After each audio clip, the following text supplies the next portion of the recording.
Hello friends, good morning. তোমরা সবাইকে কি করছো? আমি সকাল সকাল বসে গেছি এই মাছগুলো নিয়ে।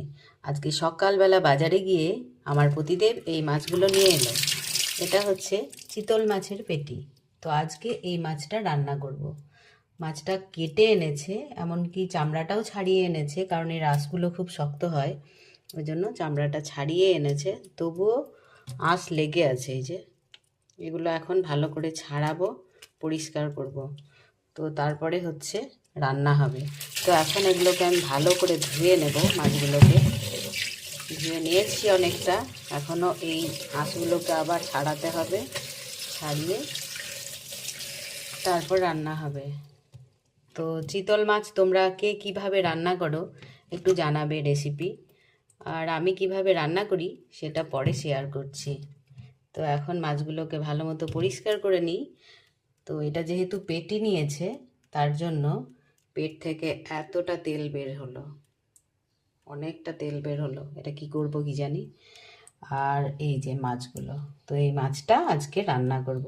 তো এখন আসি, রান্না করি, পরে দেখা হচ্ছে। টাটা। এখন মাছগুলোকে নুন হলুদ মাখিয়ে ভালো করে ভেজে নিচ্ছি। আর ঠিক হয়ে গেছে, এবার উল্টে দেবো। এই যে করছে বাবারে, উল্টায়, এগুলো উল্টানো হয়ে গেছে।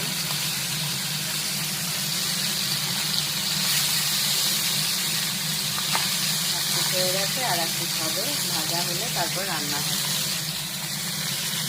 তো আমার মশলা কষানো কমপ্লিট। এর মধ্যে প্রথমে সর্ষের তেল দিয়েছিলাম, তারপর গরম মশলা, জিরে ফোড়ন, একটু তেজপাতা দিয়ে তারপর পেঁয়াজ কুচি দিয়েছি, তারপর আদা রসুন টমেটো দিয়ে ভালো করে কষিয়ে নিয়ে জল দিয়েছি।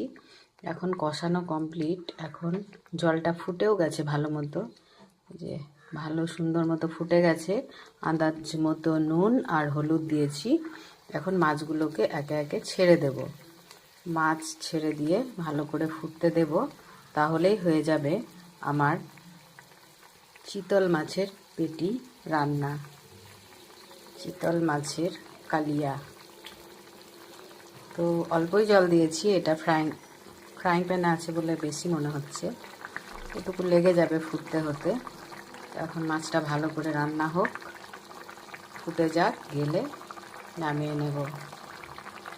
মাছটা ভালো করে এখন ফুটবে। এখন ভালো মতো ফুটে গেছে, রান্না হয়ে গেছে।